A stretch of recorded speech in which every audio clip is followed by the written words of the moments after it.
Welcome to Navy Exclusive, where today we are analyzing the breaking naval standoff in the Gulf. Did you know that 90% of Iran's air defense network has already been completely wiped out? Yet a single hidden missile still managed to shoot down a multi-million-dollar American helicopter last week. 6 American aircraft just struck 4 major targets along the Iranian coastline, hitting missile storage sites, drone launch positions, and coastal radar stations in clean, precise strikes with 0 American losses reported. But a massive question hangs over this region. How many more rounds like this can happen before this escalates into a full-scale war that nobody can walk back? We are going to break down the Pentagon's hidden playbook, the secret shifting of global shipping lanes, and what a multi-carrier deployment actually means for the coming weeks. Let's dive in. This current escalation did not come out of nowhere. For several days in a row, Iranian forces have been hitting commercial vessels with one-way attack drones. Right in the middle of one of the busiest oil corridors on the entire planet, a cargo ship hit one day, a massive tanker hit the next, each strike chipping away at what was supposed to be a fragile ceasefire, and every single time it happens, Washington's response gets a little heavier.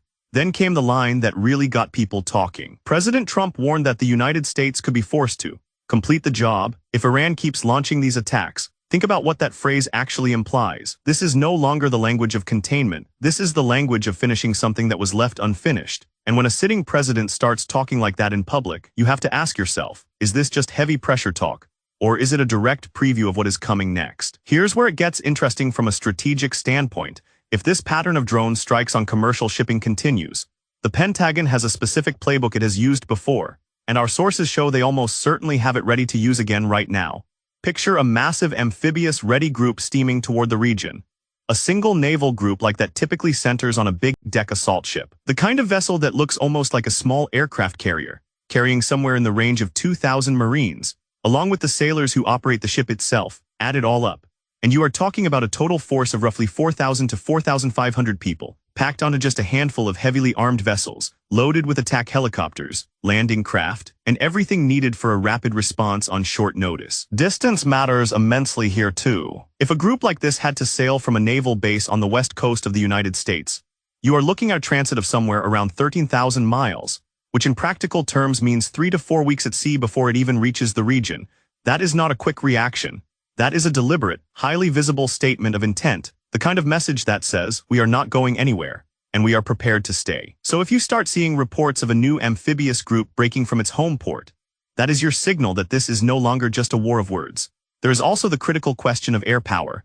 A single carrier strike group brings with it somewhere close to 5,000 sailors and airmen, dozens of advanced fighter jets, and enough firepower to dominate an entire stretch of ocean on its own, with one American carrier already operating in the wider region. The real test will be whether a second carrier gets ordered in, because once you have 2 carrier strike groups in the theater at the exact same time, that is no longer just deterrence, that is preparation for full-scale conflict. But here's a number that puts everything else into perspective. According to the Pentagon's own standing assessment, Iran's air defense network has been degraded by roughly 90% since the opening days of this campaign.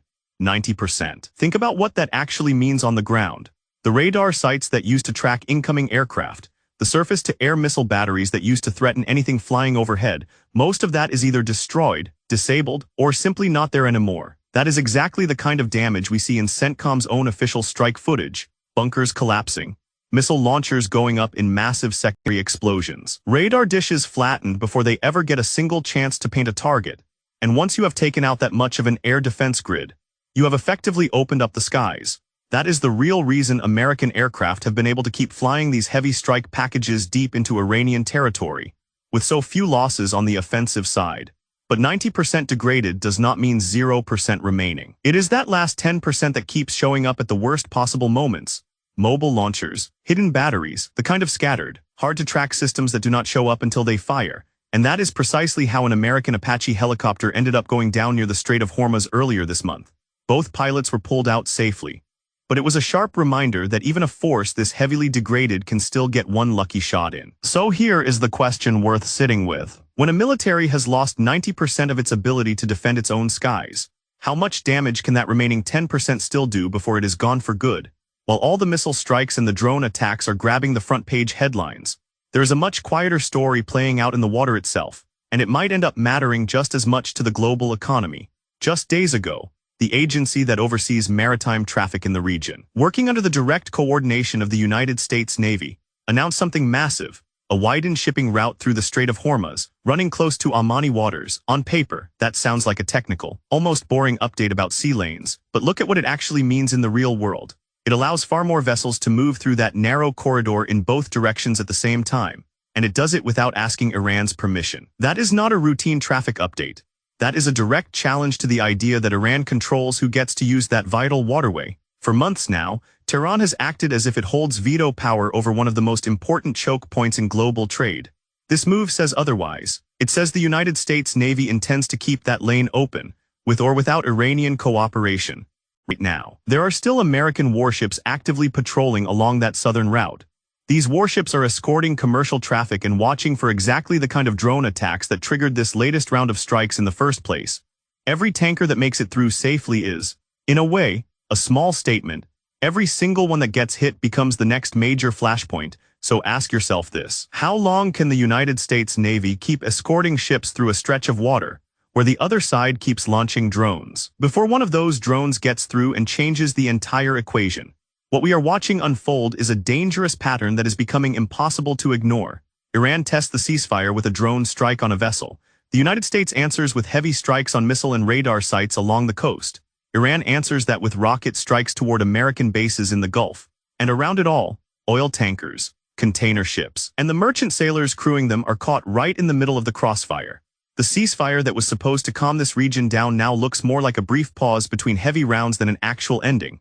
And with phrases like "complete the job" now a part of the public conversation, the pressure on both sides to either back down or double down is only going to keep building. So here is the real question heading into the next few days. Does Washington wait for another drone attack before moving more firepower into the region? Or is the next ship, the next reinforcement, the next carrier already on its way? Because in a high-stakes standoff like this, the side that blinks first usually is not the one that gets to write how the story ends. That is where things stand right now in the Gulf, and honestly, this situation is moving fast enough that it could look completely different by tomorrow. If you got value from this video, smash that like button, it really helps the channel. And subscribe to Navy Exclusive for more deep dives like this. Hit the bell so you never miss an analysis when it drops. Thanks for watching. If you found this video valuable, please like and subscribe to Navy Exclusive for more content like this.